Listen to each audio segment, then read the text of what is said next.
I saw this and I was just like, what the fuck is going on, brother? How many times do we have to teach you this lesson, old man? So, I don't even really know, like, what the fuck is exactly going on. What did QT Cinderella do? I don't know. I know she's, like, dating Ludwig, and then, like, he was like, no, Collargate isn't real, and then he was like, oh, actually, that is a shock collar. And then she was like, oh, I don't know, I'm friends with people. And then Valkyrae got in trouble for, like, DMing Asmongold. I can't even keep track of all of the drama going on. But I genuinely would have confused Valkyrae for Pokimane here because of the hairstyle. If they didn't have her name, I would have just called this Pokimane. I did tell her, I was like, cutie, I do think your tone doesn't help because you inherently sound really angry all the time. That's me when I type. You sound really, and she knows. I was like, you're very blunt. I think it's your tone, you're blunt, and it just comes off poorly, especially, you know, and I was like, you're also the whitest woman I know. And it also is just, you know, you being so white, it doesn't help. It doesn't help. But I know her heart. It's just because she wants to help, but I feel like there's ways we can do it better. I genuinely don't understand what QT Cinderella being so white has to do with anything, especially when, like, Valkyrae would be mistaken for a white person out in public. What does she mean by this? It's such a very weird thing to say. Valkyrae being unironically racist and tone deaf. Just casual racism. It's because being white is evil, don't you? I'm so sick of the, like, you can't be racist to white people are the root of all evil. I am so incredibly tired of it. And it's even more tiresome that these people can just come out on streams and be like, yeah, white people are evil. Yeah, you know, you're just too white. That's why people think that, you know, they can't take you seriously and shit like that. That's like, if anyone said that about any other race, they would just be banned immediately. Like, it's actually fucking tiresome. I am fatigued. She clarified, because apparently she got back. Wow, who could have seen it coming? Who could have seen it coming that she would have gotten backlash for saying, you're just too white? And she said, there's nothing wrong with having conversations with friends and helping them understand where their privilege come from in regards to situations they may not have personally experienced that others suffer from. And lots of privilege, obviously, comes from being white. Never thought I'd be accused for being racist against white people when the clip is clearly out of context. Anyways, filming Whine About It pod right now with QT, my white friend that I love very much. LOL, stream resumes tomorrow. Do you remember back in the day, whenever boomers were accused of being racist, they would be like, I can't be racist, I have a black friend. Because that was like the logical thing to say. It's like, how can I be racist? I have a friend of this race. And then everyone was like, it doesn't matter if you have a friend of that race, you're still a fucking racist. And then tokenism became like the thing. That's literally what Valkyrae is doing. She's literally like, I can't be racist to white people. Look at my white friend. My very, very white friend. Which is why no one takes her seriously. Her response is even worse because it makes her sound even more racist. Like, actually. Andy Nyo quote retweeting it saying, this is why countries have to vet prospective immigrants far better than it has. Allowing people to come in with subversive anti-American political agendas is stupid and reckless. And yet somehow, we have been expected to accept these people for years for whatever reason. This is a video on Zohran Mamdani's father saying that America is the root of all evil and was the inspiration for the Nazis, which wouldn't even make sense, honestly. America is the genesis of what we call settler colonialism. And the American model was exported all around the world. Abraham Lincoln generalized the solution of reservations. They herded American Indians into separate territories.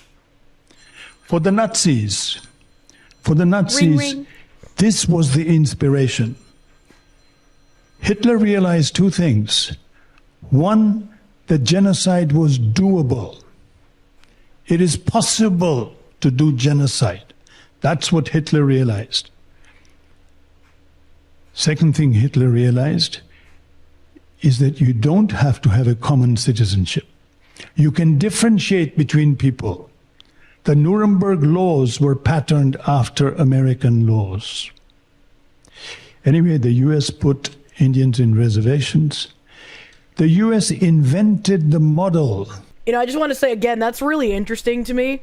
That's really interesting to hear him say this when, who knows if true or not, but the Prime Minister of Israel, Mr. Netanyahu, several years ago had come out and said that originally Hitler wanted to deport all of the Jews back to what is now known as Israel, but at the time the Grand Mufti, who ruled over the area, said that he did not want Jews coming back to that area. And when asked by Hitler, well, what should I do with them then? The Grand Mufti, a Muslim, said, just kill them. That's very interesting. It's very interesting how many theories there are about why Hitler just decided to kill everybody. Don't ask Muslims who Muslim countries allied with in World War II. At this point, I just expect dishonesty because they're unironically winning. Like, if Turkey has been working for them this long, why stop? You know? Smug Goa, thank you. Just don't mention Al-Andalus and the conquest of Spain. I remember us talking about that before. Netanyahu was born in Israel. His mother was born in Israel. Mahmoud Mamdani was born in Mumbai. He's more of a colonist than the guy they claim is the leader of the settler colonist apartheid state. Yeah, but I mean, that's fine if they're the colonizers. That's why it's always been weird to me where it's like, when people are like, oh, if you have that mentality, why don't you give back the land to the natives? And it's like, well, they were conquered back then, and if we allow ourselves to get conquered, yeah, sure. We didn't deserve our nation because we didn't do enough to protect it. If we don't try to defend ourselves, if we don't defend our ideals and our country, and we get conquered, yeah, we deserve it because we didn't fight for it. You know, it's like it's such a weird way to sling things back at us where it's like, yeah, I don't want to be conquered, but if not enough people fight back, that's what's gonna happen. And then there's another thing here that's related. Americans' views of Muslims became dramatically more favorable after the 9/11 attacks. Muslim population growth via immigration also increased, which seems like a very weird thing, right? Why would views of Muslims become more favorable after 9/11? And why would we increase Muslim immigration after 9/11? But I think it's very interesting. Percent with favorable views of Muslim Americans. Somehow conservatives went from 35% favorable in March 2001 to 64% favorable in November 2001. Now, I'm not the greatest at mathematics here, but September 11th was 1 month before November. So, that seems really weird that it was that high. That seems really fucking weird. Blake Neff here, producer for The Charlie Kirk Show, responding to this graph, saying, America responded to the deadliest terror attack in history by drastically increasing their favorability toward Islam, spending trillions on nation-building Islamic countries, and admitting millions of Muslim immigrants. Its reward is seething resentment from people like Zohran Mamdani, who demand that Americans, especially white Americans, be plundered to enrich themselves.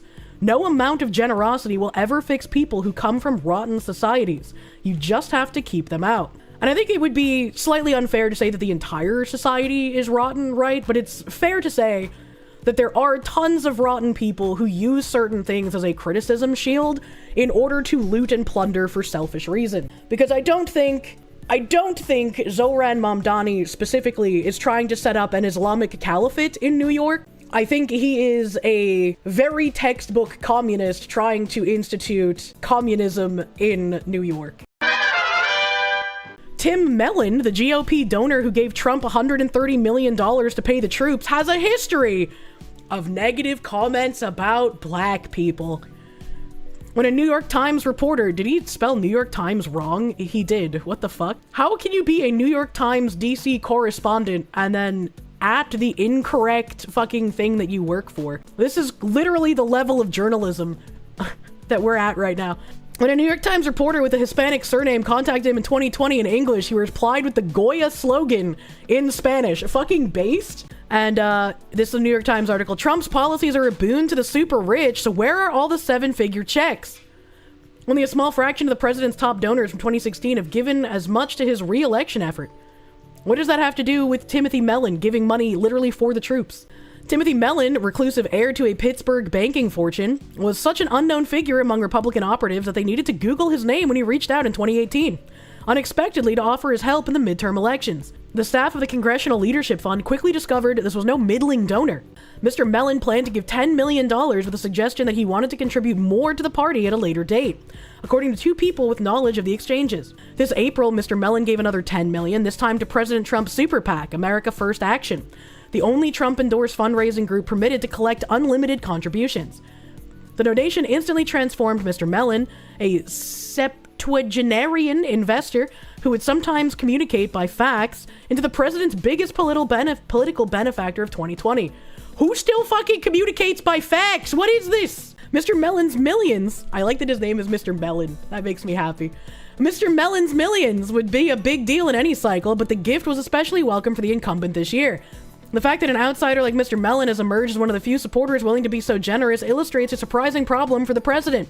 His struggle to attract and retain a reliable stable of millionaires and billionaires willing to write 7-figure checks, despite his takeover of the Republican Party and a policy agenda that largely serves the interests of America's ultra-wealthy. Shouldn't this be a sign both that the ultra-wealthy aren't being served by what Trump is doing, and also that the ultra-wealthy don't want to serve the American people? Wouldn't this unironically be a sign that the ultra-wealthy that you typically complain about do not give a single fuck about the interests of America in general? If they're not on board with things that Trump wants to do, like deport illegals, hire Americans, bring manufacturing back to America, wouldn't you think that would be the normal conclusion? Mr. Trump is hardly lacking for cash. He has received huge numbers of small donations online from a fervent grassroots base, and he raised a jaw-dropping $165 million in July for his campaign, and the two fundraising committees that he shares with the Republican National Committee. The Trump Victory Fund, one of those committees, has also collected respectable sums through donations that cannot exceed $580,600. I'm sorry, I'm bad at reading right now. As opposed to super PACs, which are vessels for unlimited contributions. But the president's sagging popularity, driven by his erratic and divisive behavior during the coronavirus crisis, his erratic and divisive behavior during the coronavirus crisis? Trump's erratic and divisive behavior? Don't you mean Democrats' erratic and divisive behavior by literally setting up more of a two-tier justice system than we already had? By saying it's okay to go out and riot for Black Lives Matter, but you can't see grandma when she's dying? And Trump having a rally is an issue for health? You mean, do you mean when Nancy Pelosi had everything locked down and yet she went outside and got her hair done? She specifically had her hairdresser open up their shop when everyone was supposed to be shut down so she could get her hair done? What do you mean? Someone said 2020 article? I don't think so. Oh, it is. Why did some guy link a 2020 article in 2025? What the fuck? What the fuck is this retard doing?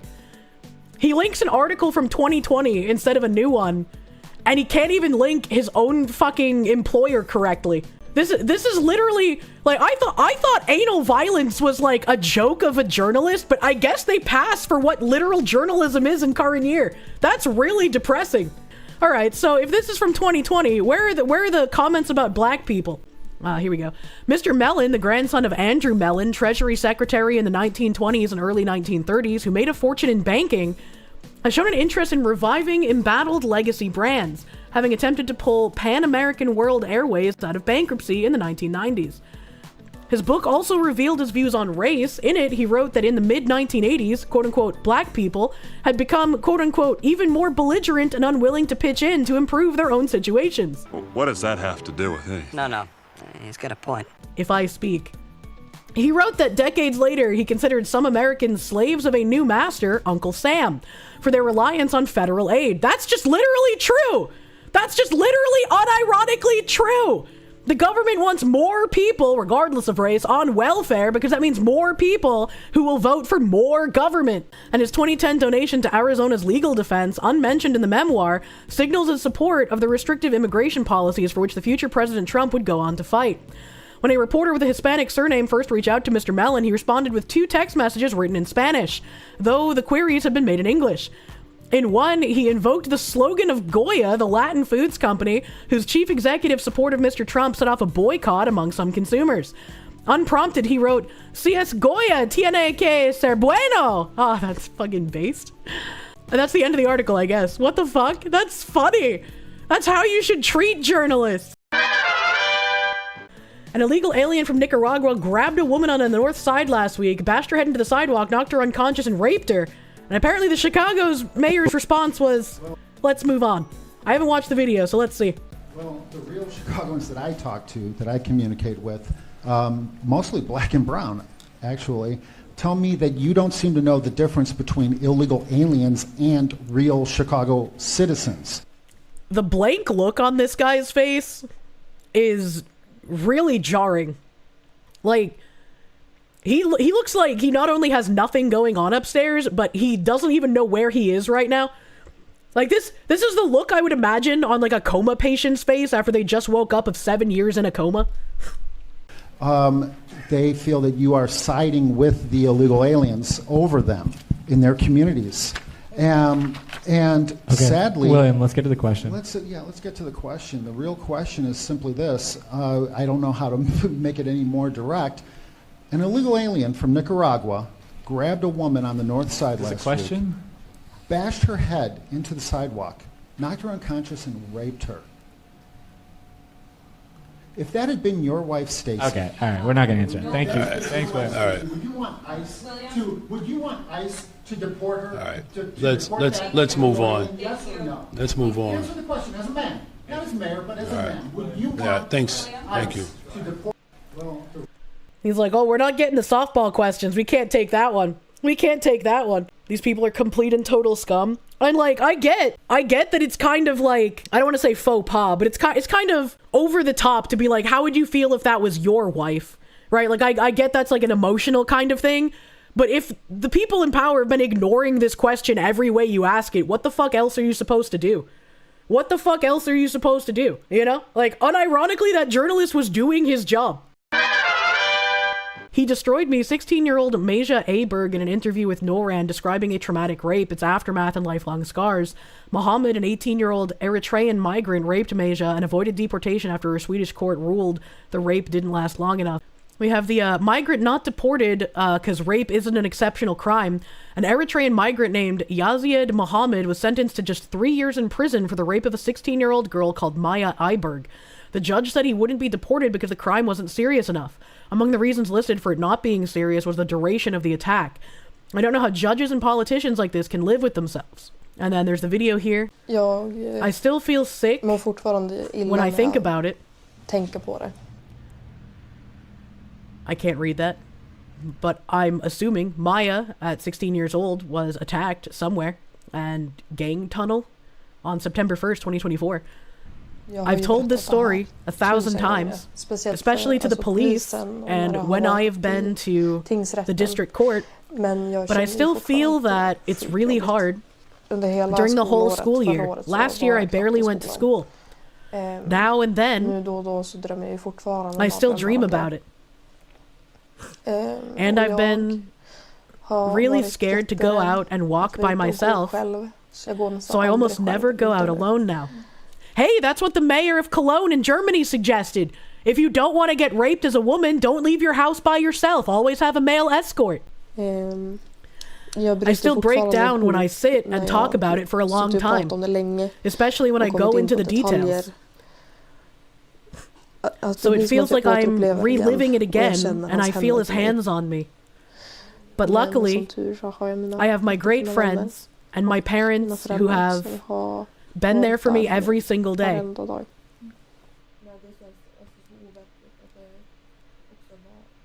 I will always be affected by this. I really hope now that other girls hear this, that is also why I want to do it. They should also think that it is worth reporting, even though it might not go through, but it can actually be worth it. It might help another girl. True and real. The Swedish judge ruled that the Eritrean migrant who raped a 16-year-old Maya Arberg won't be deported after serving a 3-year sentence because the rape didn't last long enough, has spoken out about the criticism and say judges can't take into consideration people's anger. The decision to not deport Yazid Mohammed has sparked global outrage. The Court of Appeal Judge Lars Victorson now tells Sam Hall's NYT, this is not New York Times, this is something in Swedish, about why the 19-year-old Eritrean shouldn't be deported. It was a short-lived incident, he tells Sam Nyit. Literally, I got fucking angry people yelling at me for saying the rape didn't last long enough, so I'm just going to repeat it, because that's what I genuinely believe. He remains unfazed by the storm of criticism. I don't think about it at all. Again, a wild fucking thing. I don't think about that 16-year-old who got raped and didn't get justice at all. The rape didn't last long enough. Why should he be deported? We judge, we have our tasks, we judge and we cannot take into account what different people think or whether they get upset. We can't follow the winds, trends blowing in society.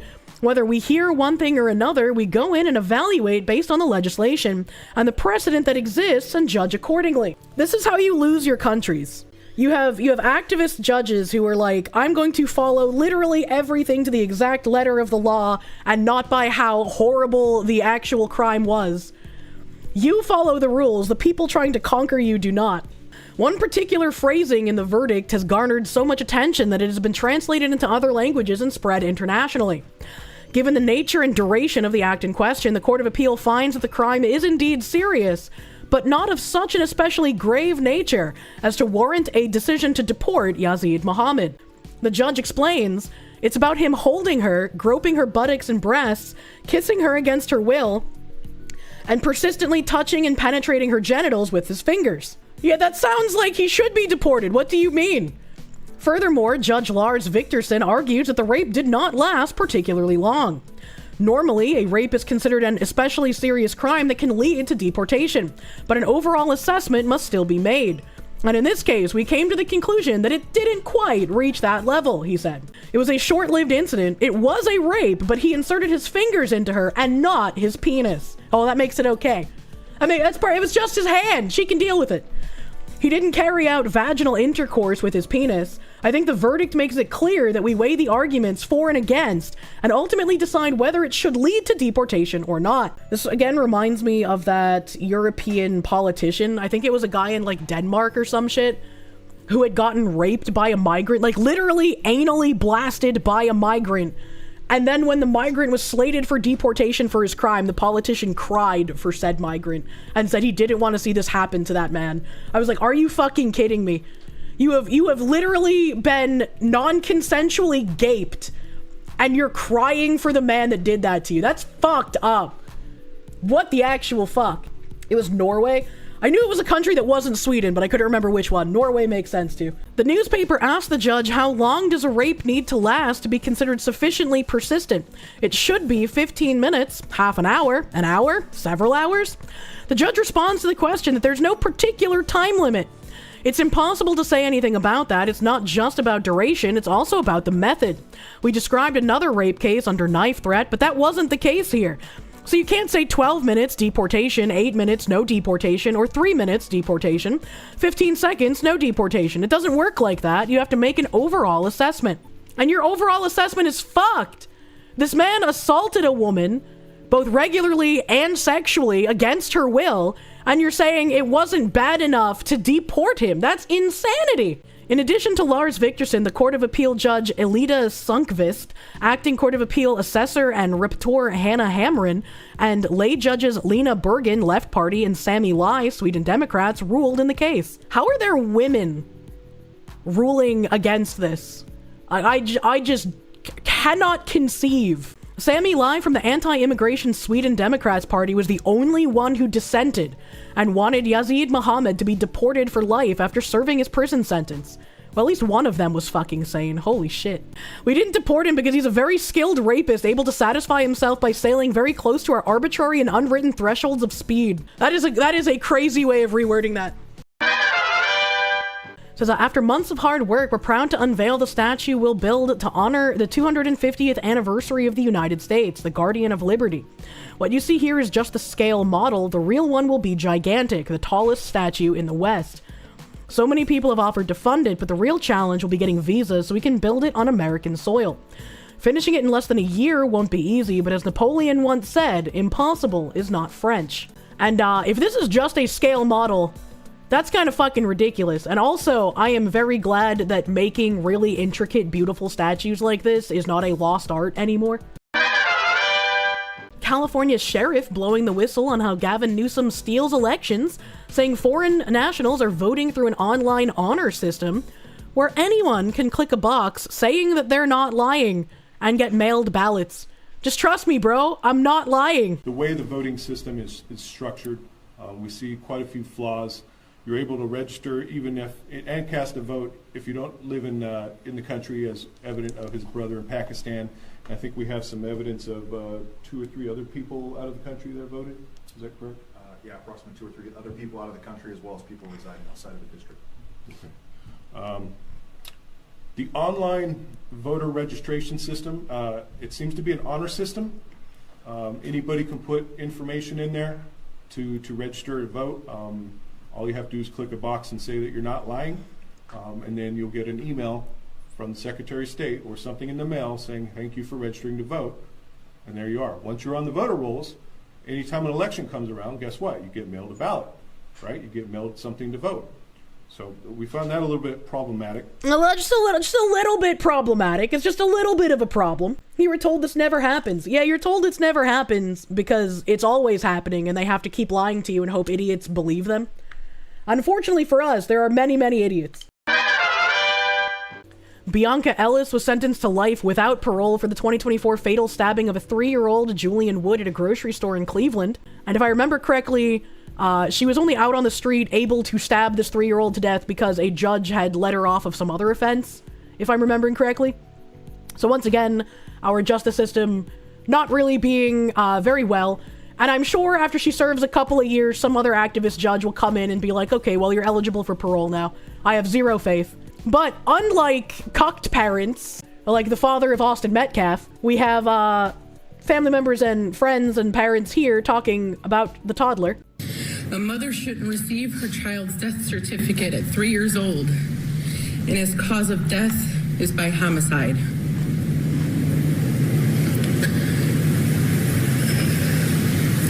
That woman murdering my son replays in my head every single day. It is my living nightmare. The last thing I will ever hear from my son is his scream, the sound of his pain and fear before he was gone. And I can still see the terror in his eyes, and it haunts me every day. I hate you with every fiber of my being. Because of you, I live in constant fear. For months, I couldn't leave my home. If I did leave my home, I needed someone by my side, and even then I was stricken with fear. I don't take my children to the store by myself anymore because I fear something might happen. I leave my kids at home with my mom and go by myself because if anything happens, it'll just happen to me. I hate that I'm here and my son is gone.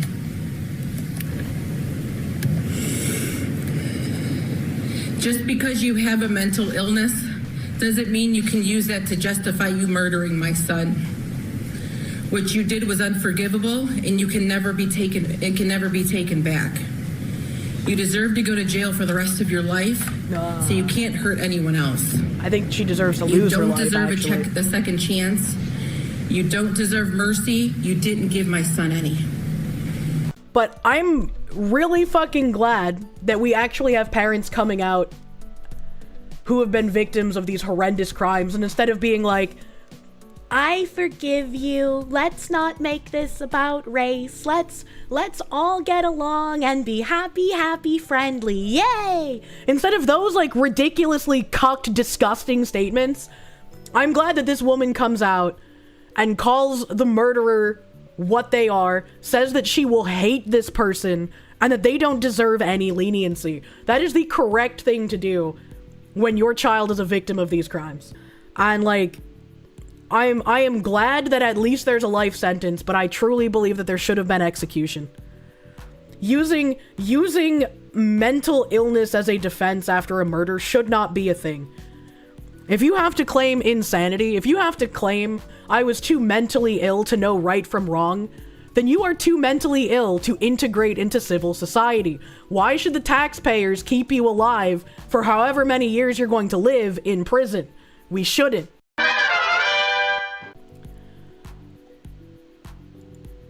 I just wanted to come real fast just to make this video, just to make something very, very clear to the white man. Black Americans do not care about your government shutdown, and Black Americans do not care about you taking away our EBT and our government assistance, because Black Americans never depended on the American government to take care of us and feed us, because we never could. We were never able to depend on the government, in spite of what you may say and what you may try to force us to believe. So, man, her rigging is just as jiggly as mine. That's crazy. You can sit back and you can mock, you can laugh, and you can think that you're about to starve us to death. But I'm here to let you know that we are going to eat regardless, even if we have to hunt you animals down and roast and eat you, the delectable crackers and cheese. That kind of swung wildly into a direction I was not expecting. What do you mean you won't just steal the filet mignons and the chicken bread? You're gonna kill and eat another human being? Hold on, wait a minute. We'll make it happen if we have to. Trust and believe me. And if it takes this government shutdown for Black people to finally come from under the government and understand that we don't need to be paying our taxes into this government, what we really need to be doing is taking care of one another, buying land, and growing our own food and building our own nation. I mean, I wish I didn't have to pay taxes either, lady, but I'm not gonna start killing and eating people over it. If this government shutdown and starvation is what it's going to take, then let the party begin. It's Black Power, baby, and we rise. Damn, she fucking crazy. Holy shit. She's exceeding the expectations of even the biggest race. Yeah, I was not expecting it to get that crazy, man. Holy shit. Oh yes, growing their own food, just like in Zimbabwe. Oh god, I remember I was reading a tweet and someone used Zimbabwe as a good example of like what can happen when blacks expel white people and take over their own countries and make it for themselves. And every reply was just like, except the ruler of Zimbabwe has been begging white farmers to come back for like 10 years now. Like Redux here said, a transgender TikToker has been found guilty of 4 counts of sexual abuse, including rape, strangulation, and threatening his victim with a knife. Jennifer O'Brien, a father of 4, has been remanded to custody ahead of sentencing. And then they quote retweeted themselves with this that said, Jordan O'Brien was found guilty of 4 counts of sexual abuse, including rape. He pretended to be one of the good ones. I know it is not possible to go from male to female for genuine trans, not delusional ones. It is possible to be born in the wrong body. Are you? Is a question I get in my lives all the time. And again, let me answer that question so I never have to answer it again in a live. For anyone who doesn't know me, my name's Jennifer. If you like it or not, legally is. And I'm a very controversial trans person. He has a nose ring. I'm noticing. That is liked by many, also despised by many. Because I have controversial opinions. I am a genetical male. Was born male. Will always be male. I do not think it is possible, actually I know it is not possible, to go from male to female. You can present more feminine, you can be a feminine male, you can be born in the wrong body, in my opinion. His lips really bother me because he has like the Kylie Jenner butthole lips from the fad like a decade ago. I cannot stand when any person, male or female, has butthole lips. They just look really fucking disgusting to me. Not scientific facts. In my opinion, that's what's happened to me and other people that are trans, not delusional ones, trans, genuine trans. I believe it is possible to be born in the wrong body, but unfortunately... See, this is a weird thing for him to say, because like when I delineate the difference between like the autogynephiliacs and the fetishists and the people using trans identity as a shield for ideology, and then people with dysphoria, I'm not saying that I think it is possible to be born in the wrong body. I'm acknowledging that dysphoria is a diagnosable mental illness that needs to be treated. I don't think it needs to be treated or should be treated via surgeries. I think that that is not exactly the correct way to go about it. What the correct way is, I do not know, but it is definitely a mental illness that exists, and the people that suffer from it should not be lumped in with people seeking to use that as an identity to push forward political policy or fetishism on people. Unfortunately, if you're born male, you die male, and you will never be a woman or a female. And it's as simple as that. Any questions, feel free to comment them somewhere around here. Okay, alright, okay. Trans-identified male who made TikTok content has appeared in court charged with rape and domestic violence. On October 20th, Manchester Crown Court heard how Jordan O'Brien, who also goes by Jennifer Neve, exerted coercive control over his partner and sexually abused her. I'm kinda impressed he had a partner, what the hell? According to court documents shared by a former friend, O'Brien was charged with 6 counts of sexual abuse, including rape, assault by penetration, strangulation, coercive control, and threatening to assault the victim with a weapon. According to the court records, the offenses took place between June and December of 2022. O'Brien is described as having exerted terrifying control over his victim, monitoring her cellular device, destroying her possessions, and being verbally abusive towards her. Very, very male behavior. Among the more serious convictions, O'Brien was found to have raped his victim with a dildo, strangled her, and threatened her with a knife. On Friday, October 20th, O'Brien was found guilty of 4 out of the 6 counts of domestic abuse and sexual assault during a hearing at a Manchester Crown Court. That's fucking wild, man. O'Brien had amassed over 60,000 followers on social media for videos he made about identifying as transgender. That's not really that many, all things considered. That's not really that many for someone trying to ride the, like, wave of day 1,763 of being a girl, you know? You think he was just having a bad day? That's true. It was just a bad day. Did the strangulation last long enough? Judging by comments made on TikTok, had been receiving gifts from his fans. One respondent stated that they had come to regret spending over £100 on O'Brien after learning about the charges against him. Despite identifying as transgender, O'Brien claimed to hold quote-unquote controversial opinions within the community, and affirmed that he believed humans could not change biological sex. In one video, he stated, "I am a genetic male. I was born male. I'll always be male. I do not think it's possible." We heard him say that in that video a second ago. Since his conviction, multiple former associates of O'Brien have come forward to express their outrage at the situation and reveal more details about O'Brien's history. One of his former friends, a woman who goes by the name of Daisy May, came forward with an apology for the victims while revealing that she had been aware that O'Brien had been running private chats with minors since 2020. See, this is the thing. Why, if you had known about it since 2020, why would you keep quiet about that? Why would you not report this? I don't understand. Like, unless Daisy May was also a content creator and seeking to use him for clout, which is not an excuse, you should still report these things. But it's like, that is like the only rationale I could form in my brain for why she would not report this shit. Like, what the fuck, man? It's just like when you see all these content creators who get called out about some shit, they're just like, oh, I can take all these other content creators down with me. And it's like, well, sure, okay, but why didn't you release this shit about them sooner? Like, what are you doing? That's so weird. I'm so sorry to every victim. I knew this was happening since January 2020. The amount of kids who came and told me Jen was in private Snapchat groups with kids that are 14 or 15. I hope you can rest now that you have justice. May wrote in a TikTok caption in the same video. May stated that O'Brien was a father of 4 and suggested that he had previously served time in prison before. May wrote in a TikTok there we have it. I was right. She was hoping to gain clout off of this thing, and that's why she didn't report him being in private group chats with minors. She also does not deserve to have any sort of an audience. That's disgusting. O'Brien's former roommate, a drag queen who uses the moniker Charlie Angel, also took to TikTok to condemn O'Brien for his crimes. Angel, who attended the trial at Manchester Crown Court, said that he had been misled about the serious nature of the charges against him, while referring to O'Brien with feminine pronouns. This is Charlie Angel, I guess. Hi everyone. This is a really serious video about Jennifer Neve. Okay. I've just been at Manchester Crown Court for the past 3 days, so Wednesday, Thursday and Friday, which is today. So a while ago, Jennifer told me that she had a court case coming up and she really downplayed the charges against her.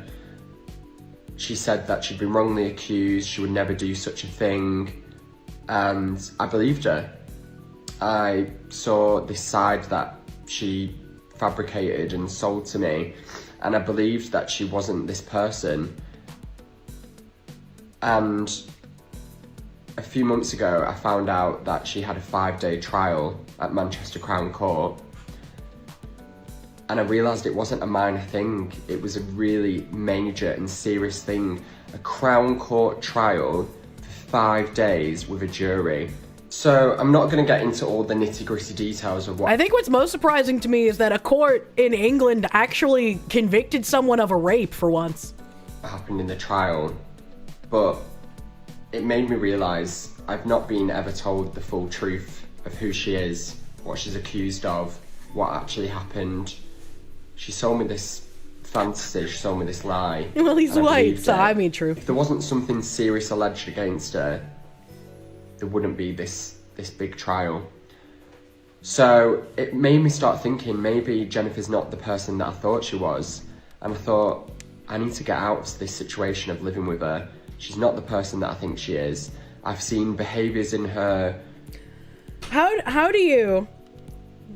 Like, I don't know, like, every single detail about, like, Tim's life, but I feel like if I was a roommate of someone and they were doing some, like, crazy shit to their significant other, I might hear it being in close proximity, maybe? I don't know. That I don't agree with in her latest relationship.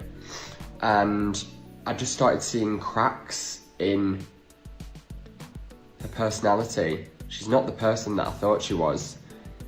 And today, in the last day of the trial, the jury's come back and found her guilty of 4 counts out of the 6 counts that she was accused of. And she's now in remand. She's going to be sentenced late in January. And the judge said at the end of it all that she's going to be put away for a long custodial sentence. So I just want to make it really clear that I am not associated with her. I am not living in her shadow. I'm not Jennifer Neve's friend. She's been accused of serious crimes, and she's been found guilty by a jury today. I don't want to be associated with that.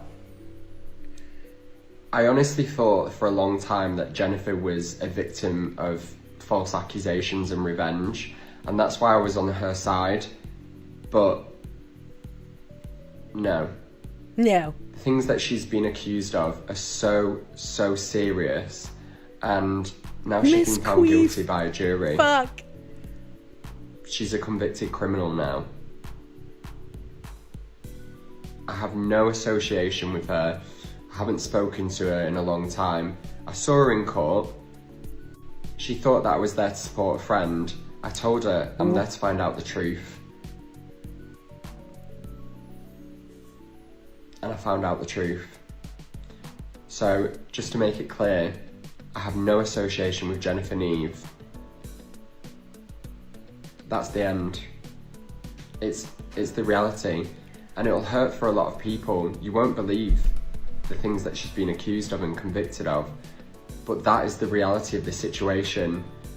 I just want to know how much more he knows that he's not saying, kind of like that chick who let it fly, was just like, yeah, I knew that they were talking to minors. These are quotes from the video. Former roommate Angel added that after the jury found O'Brien guilty on 4 of the 6 counts against him, the judge stated that he would be put away for a long custodial sentence. He is said to be sentenced in January of 2026 and has been remanded to custody until then.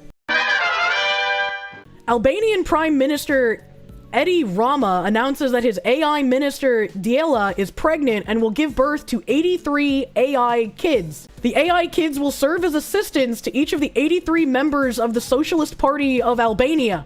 And I was like, this isn't real, right? And so I Googled it, and we have Albania's AI minister is pregnant with 83 children, says PM Edi Rama. First launched in January as a virtual assistant of the e-Albania platform, Dhillon helps citizens and businesses access state documents. What the fuck is going on in Albania, man? What is happening in that country? Albania's Prime Minister Edi Rama has announced that Dhillon, the country's AI-generated Minister of State for Artificial Intelligence, is pregnant with 83 digital assistants, one for each Socialist Party member of parliament. Speaking at the Global Dialogue, the BGD in Berlin, Rama said, "We took quite a risk today with Dhillon here, and we did very well. So for the first time, Dhillon is pregnant and with 83 children." He explains the role of the assistants, adding, "Each one will serve as an assistant for them who will participate in parliamentary sessions and will keep a record of everything that happens and will suggest members of parliament." Will suggest members of parliament? You're gonna have the firstborn AI children give suggestions on who should be appointed to parliament? That doesn't sound like it could go wrong at all.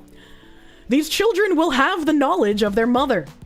Dhillon, whose name means son in Albanian, was appointed in September to oversee Albania's public procurement system, with the goal of making it fully transparent and corruption-free.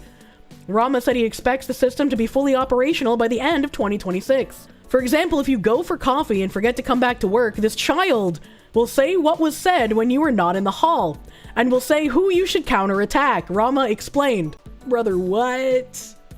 What do you mean if you go for coffee and forget to come back to work? What do you mean by this? And also, what do you mean who you should counterattack? What the fuck? First launched in January as a virtual assistant on the e-Albania platform, Dhillon helps citizens and businesses access state documents. The AI minister is shown as a woman in traditional Albanian dress. Albania is the first country to officially appoint an AI entity as a government minister. Unlike a human minister, Dhillon is entirely digital, composed of code and pixels, marking a historic step in integrating artificial intelligence into governance, with inputs from agencies. Man, what the fuck is happening in Albania? Albania's parliament is becoming an auto-battler? I don't even understand, man. Imagine having the IRS hit squad sent to your house because the AI demon god installed in the government system auto-flags you as having not paid your taxes. I can't wait until we get this in the US. You know, maybe Albania is onto something. Maybe the AI would actually be better than what we have now. If Washington won't lead, Minnesota will. Trump is holding our tax dollars hostage and cutting off the funding that keeps 440,000 Minnesotans from hunger. I just announced $4 million in new funding for Minnesota's food shelves to help our neighbors weather the storm. How do you just announce $4 million? Where is that $4 million coming from? Can I announce that I have $4 million and it just manifests in front of me? Is that how that works? I just directed $4 million in emergency funding. This is 4 hours ago. I just directed $4 million in emergency funding for food shelves across the state. While Donald Trump plays politics, our priority is helping Minnesota families put food on the table. I thought Feeding Our Future was already providing meals for millions of Minnesotans. Wasn't Feeding Our Future caught up in, like, embezzlement scandals? Use the vision board. Quick chat. Help me vision board $4 million on my computer desk. You announced that you now have a Pagani Zonda Chinook. Do not question me. Congrats on your $4 million, Kirsche. I hope you get a nice house before the tax man milks you dry. Man, we're all so fucking retarded. Rakita's been wishing people $1 million for so long. Who would have thought it was that easy? He was so right. Trump wasn't the one shutting the government down. It was the Dems that Tim Walz sucks off. Yeah, true and real. Golden Porsche paperweight. What the fuck? I didn't know that Tampon Tim was his nickname. That's kind of funny. Lawmakers float a nationwide basic income experiment that would cover the cost of a 2-bedroom apartment. This was posted October 26th this year. And it's in New Jersey! Oh, New Jersey taxpayers, pay attention. A group of Democratic lawmakers wants to test a new kind of social safety net, a monthly paycheck provided by the federal government to spend however you want. New Jersey Representative Bonnie Watson Coleman said she is reintroducing a bill to establish a 3-year guaranteed basic income pilot program that would offer a cohort of Americans across the country a no-strings-attached monthly payment, enough to cover rent for a 2-bedroom home. Events like the coronavirus pandemic, economic fluctuations, and increasing automation and job losses threaten to wipe out what little savings they have, to finally push them to homelessness, to reinforce the fact that in the wealthiest nation in the world, too many families are just a single mishap away from financial devastation, Watson Coleman said in a press release. I wonder how many jobs would free up if we actually managed to deport all of the illegals and also people who are here on legal visas that have committed crimes. I wonder how many trucking jobs, because trucking pays well. I wonder how many trucking jobs would free up if we stopped giving them to people who can't speak or read English. The legislation is called the Guaranteed Income Pilot Program Act of 2025. A guaranteed basic income is when the government distributes recurring and unrestricted payments to a certain demographic. Certain demographic? Shouldn't it be to the entire demographic under the government? What do you mean? It differs from a universal basic income, which would provide payments to an entire Oh, so that's how that's how they're weasel wording it. So it's not UBI. Guaranteed basic income is only going to apply to certain demographics. I bet I can guess which ones it won't apply to. Many US cities have already experimented with guaranteed basic income programs to varying degrees of success. According to the bill, which is co-sponsored by 9 other lawmakers, how distressing, the pilot program would involve 20,000 people between 18 and 65 years old. Of that group, 10,000 would receive monthly payments equal to the fair market rent on a 2-bedroom home where they live, or a similar amount to be determined by Health and Human Services. The other half would be the control group. The lawmakers said the proposed basic income would not only insulate Americans from economic instability, but also from the potential impact of the AI revolution. You can't do this without doing it to the entire population, and you can't do it to the entire population while we have so many illegals in the country. Like, once you institute this, you're already bleeding the taxpayer bracket dry at the moment. Once you institute this, like, I don't see how it could ever stay afloat. Increasing automation and advancing AI have the potential to expand human flourishing. However, the concentration of control of those technologies into the hands of a few billionaires may mean the eventual loss of the livelihoods of millions of Americans, the lawmakers said in a press release. AI leaders such as Tesla CEO Elon Musk and OpenAI CEO Sam Altman have long supported the idea of a universal basic income in response to AI. Altman helped fund a large basic income study that ended last year. Passing such legislation would be a major lift in today's political climate. While Democrats generally support a basic income, some Republicans have criticized the cost of running the programs and raised concerns that it could discourage Americans from working. Not could discourage, will absolutely discourage. Right, I mean, like, we see the abuse that goes on with the welfare programs we currently have. If we had just like a universal welfare system that was just to basically anyone except whatever groups of people we know they're going to exclude, this is just, it's not going to work. This goes 100% of the time. When they gave a 30% tax credit for solar panels increased 30%. When it expired, they went down 20%. Yep. Some state legislators controlled by Republicans have sought to prevent basic income experiments in their states. Representatives for Watson Coleman did not respond to a request for comment from Business Insider. I really hope this doesn't pass, because this is going to be very bad if it does. Harmeet Dhillon said, many of you have probably seen the news in the last few months of 2 illegal aliens causing horrific tragedies on American roadways while behind the wheel of large commercial trucks. Actually, it's like 4 now, but, you know, that's okay. These individuals obtained commercial driver's licenses in California due to the state's absurd coddling of illegal aliens, putting all drivers and their occupants on the roads at risk. There are thousands of these instances. This should never have happened, as I've discussed with Secretary Duffy, who is taking steps to end these risks, keeping everyone on our roads safer. We must ensure that American drivers can read and communicate in English for public safety. Those responsible for these tragedies must be prosecuted to the fullest extent of the law, and the systems in place that allowed these illegal aliens to enter our country and get behind the wheel of these dangerous machines must be completely overhauled. And this is where her tweet should have ended.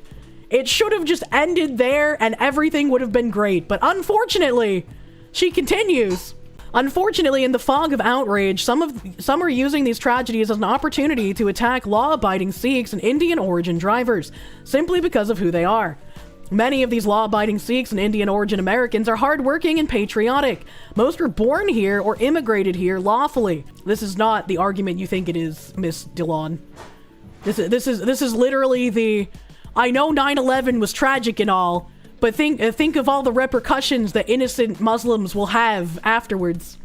They're our neighbors, our friends, and provide a legal and vital service. So they believe in the American dream and the rule of law upon which that dream was built. No, they don't. We see time and time again that as soon as an Indian gets in a position of power at a corporation, they start only hiring other Indians. This is absolutely, unequivocally, provably false. These Americans are not responsible for the actions of the two reckless men behind the wheels of those trucks, and they must not shoulder the blame for the tragedies those men caused.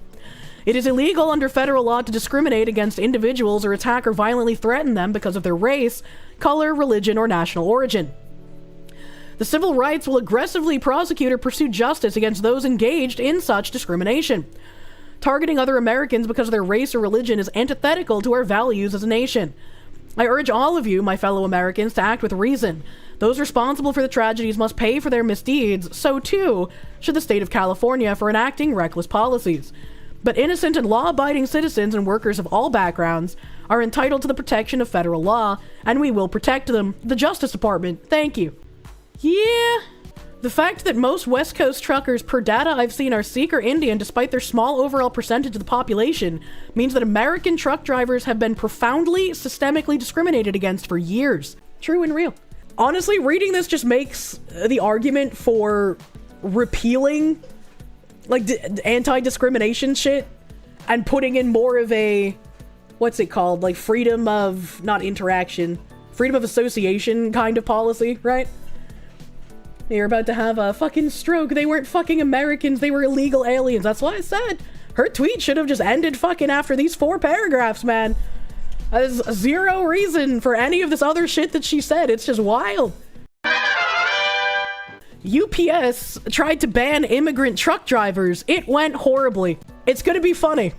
It's gonna be funny. I wonder how it went horribly. The U.S. Department of Transportation Secretary Sean Duffy recently announced an emergency interim final rule to restrict non-domiciled commercial driver licenses, or CDLs, causing significant disruptions in the trucking and supply chain industry. Issued by the Federal Motor Carrier Safety Administration on September 29, 2025, the rule addresses widespread abuse in the issuance of these licenses to immigrants. The rule requires that states immediately stop issuing new non-domiciled CDLs, but created a 2-year phase-in period before all non-domiciled CDLs are invalidated. Why do they get 2 years? 2 years is a long fucking time. Non-domiciled CDLs, originally intended in 2017 to allow drivers residing in one state to attain a license in another, evolved to include non-US residents. Wow, I'm so shocked that something with an intention of good was used for evil. I'm shocked, truly. Sometimes without proper work permits. A DOT audit revealed that at least 200,000 such licenses were issued, with over 25% in California improperly granted. In March 2019, FMCSA provided regulatory guidance stating that foreign drivers with employment permits or unexpired passports and CBP arrival and departure records could obtain non-domiciled CDLs. However, many states failed to verify permits or align expiration dates, leading to concerns over fraud and safety. And that's not even to mention the people helping them cheat on the exams in general when they can't speak English. The growth of these licenses coincided with an explosive increase in trucking capacity, contributing to the longest freight recession in history due to a glut of truck drivers. That sentence doesn't make any sense. Having too many truck drivers doesn't lead to a freight recession. It means you've issued too many CDLs to people who probably don't need them and probably shouldn't have them. As evidenced by at least 200,000 have been issued. A few weeks ago, the U.S. Postal Service, or USPS, implemented a policy banning the loading of contractors using drivers with non-domiciled CDLs, aligning with evolving federal guidelines on immigration and transportation. Facilities were instructed not to load trailers hauled by such drivers, as part of efforts to improve safety across a network of asset carriers and brokers handling local, regional, and cross-country work. That sounds good. The policy's impact was immediate, resulting in canceled loads and widespread disruptions. USPS operations, heavily reliant on these drivers, saw trips missed and sorts delayed, exposing vulnerabilities in the postal line haul network. Within days, USPS reversed the ban, deeming the service and cost impacts too severe for an abrupt change. This highlighted the critical role non-domiciled drivers play in mail delivery reliability. No, it does not. It highlights how bad things have gotten. It highlights how many people have received CDLs that should not have them. It highlights how many people have taken jobs from Americans. It highlights how our integral infrastructure is now reliant on people who shouldn't be driving. This highlights bad things. What do you mean? Pete Ritsolius, USPS SVP of Logistics, addressed suppliers in a call explaining the reversal. We didn't understand the magnitude of how many people were using non-domiciled CDLs. And quite honestly, the amount of omits was astronomical. And right now, I'm not willing to impact service that bad, he added. What we're announcing is, as of right now, you can go back to using non-domiciled CDL drivers, while emphasizing that other rules, such as English proficiency and 2 drivers per truck, still apply. I want to know when 2 drivers per truck started being implemented as a policy. Because I remember when I would see like the big rig trucks and I would do the honk horn motion as a kid, there would only be 1 guy in the truck typically. Did they start having to institute 2 drivers per truck, 2 paychecks per truck, because of the amount of people who possibly weren't doing the job well? Initially, USPS planned a delayed ban until January 1st, but supplier pushback led to indications that a full ban currently has an uncertain implementation date. The proliferation of non-domiciled CDLs to immigrants has caught so many veteran trucking executives off guard. I don't believe them. For years, the trucking industry has been trying to understand how capacity had grown so substantially. There's no way. Since the FMCSA permitted foreigners to get a non-domiciled CDL in March 2019, over 200,000 have been issued.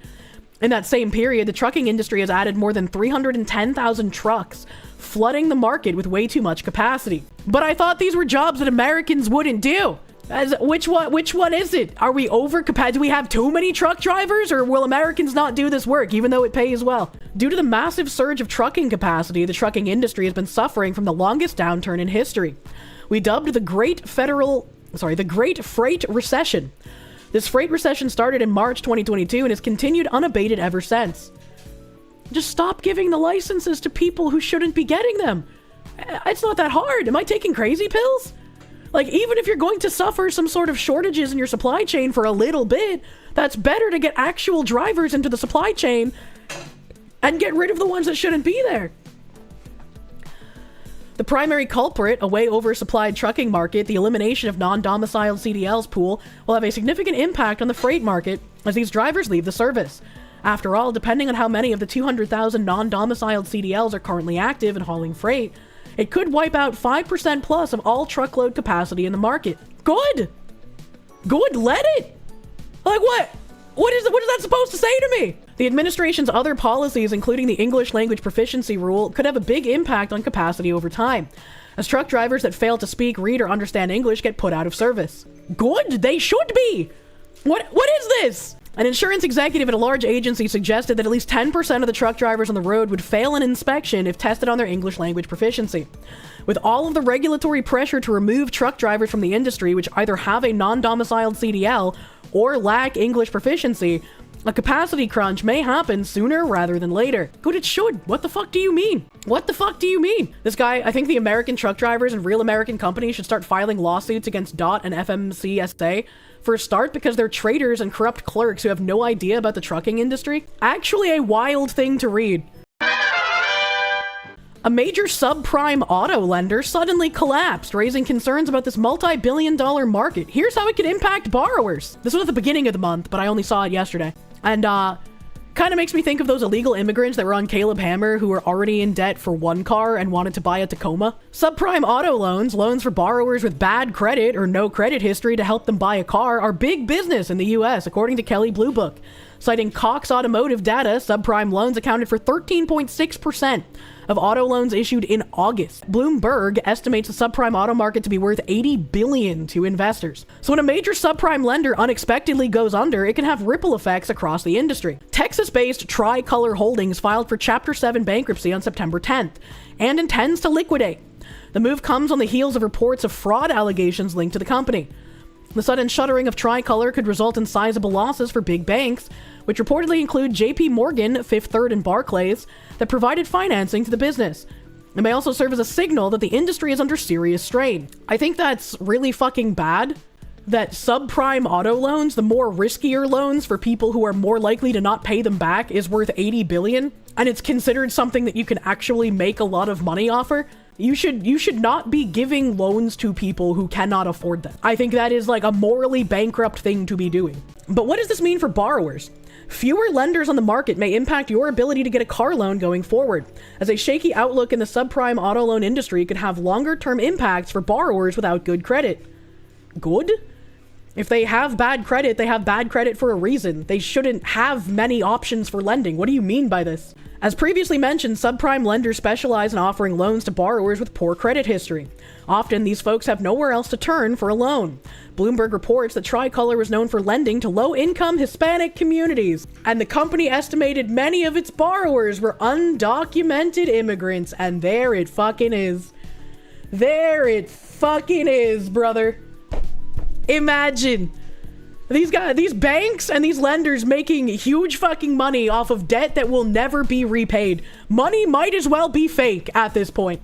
Subprime auto loan options can be appealing to people who otherwise can't get a loan but need a car to commute to work or drive their kids to school. In such cases, it's a lifeline. No, the undocumented immigrants can get a loan in their country of origin, and they can get a car in their country of origin to commute to work or drive their kids to school in their country of origin.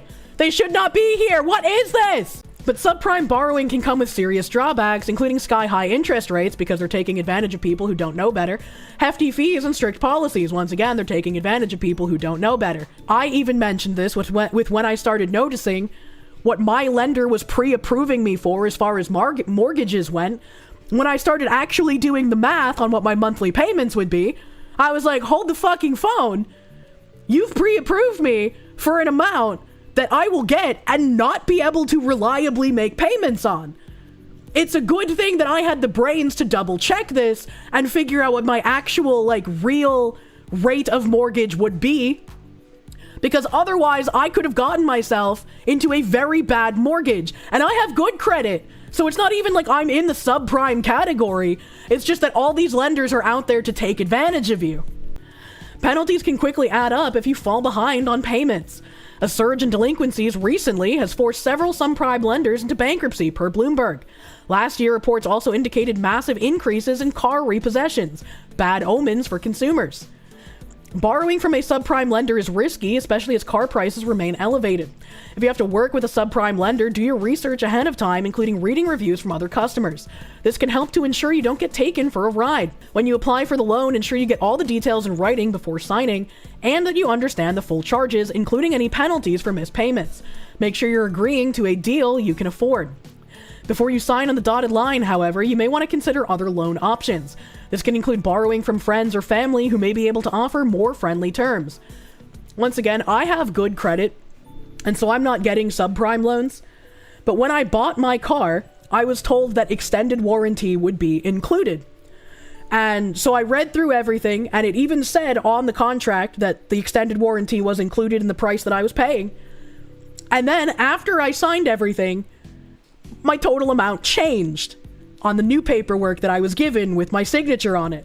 And I was like, hey, why is this amount different from the paperwork that I signed?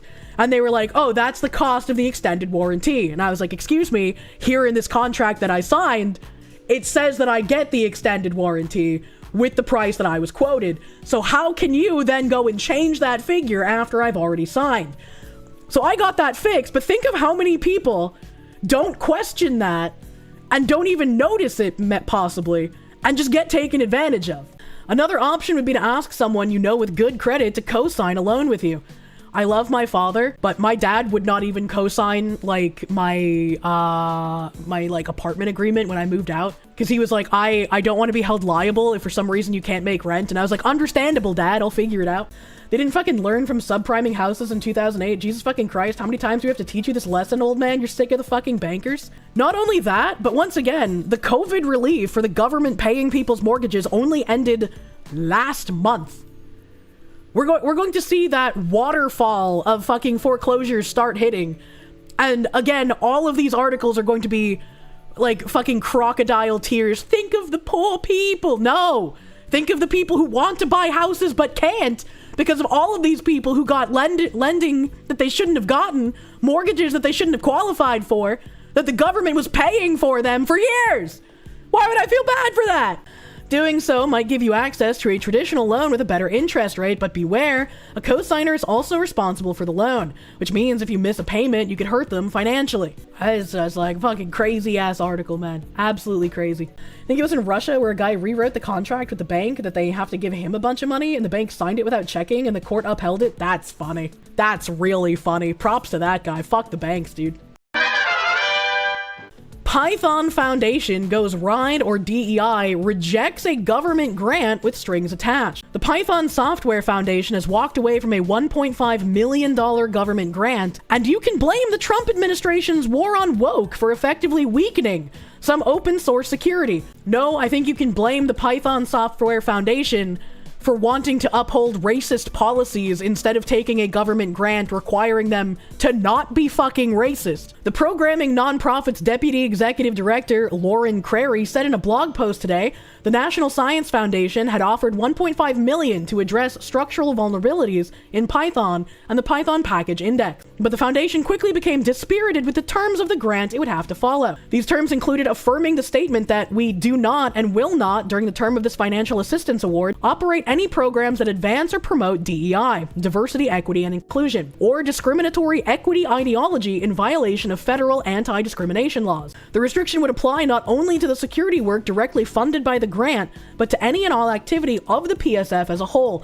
To make matters worse, the terms included a provision that if the PSF was found to have violated that anti-DEI diktat, the NSF reserved the right to claw back any previously disbursed funds, Crary explained. This would create a situation where money we'd already spent could be taken back, which would be an enormous, open-ended financial risk. The PSF's mission statement enshrines a commitment to supporting and growing a diverse and international community of Python programmers, and the foundation ultimately decided it wasn't willing to compromise on that position, even for what would have been a solid financial boost for the organization. The PSF is a relatively small organization operating with an annual budget of around $5 million per year, with a staff of just 14, Crary added, noting that the $1.5 million would have been the largest grant the foundation ever received, but it wasn't worth it if the conditions were undermining the PSF's mission. That's crazy to me that people are like, you know what, we're gonna reject $1.5 million to help enhance security and reduce loopholes in our security, but we just prioritize really being racist over that.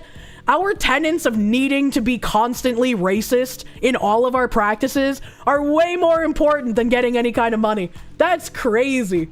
The PSF board voted unanimously to withdraw its grant application. Unanimously. Hey, I've heard that before. The nonprofit would have used the funding to help prevent supply chain attacks, create a new automated proactive review process for the new PyPy packages, and make the project's work easily transferable to other open source package managers. Crary told the Register in a message that she's disappointed not to have been able to undertake the security work in the proposed grant. And she agreed that NSF is harming its own ability to fund quality scientific research with the DEI restriction in its grant terms. No, you're fucking retarded. You should not desire to be racist. Part of the problem here is all the uncertainties Crary told us. Even if we wanted to give up anything that might be considered DEI work, which we don't, part of the risk here is that all of these restrictions are new, the language is very broad. I had no interest in being the test case. Crary is confident in the group's choice and credits the Python community for standing behind the foundation. Trusting that our community would stand with our decision made it much easier, Crary remarked, and the support we've seen today in response to announcing the decision has proven that to be true. The PSF isn't the first tech foundation to withdraw from an NSF grant due to the anti-DEI pledge.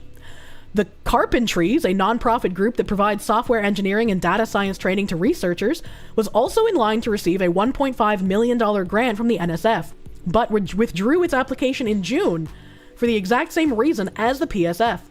The Carpentries showed real leadership marking their decision. We reached out to the NSF for comment on the matter, but only received an automated response telling us that due to the ongoing government shutdown, no one was around to field our questions. Translation, we'd rather be bigots than get free money.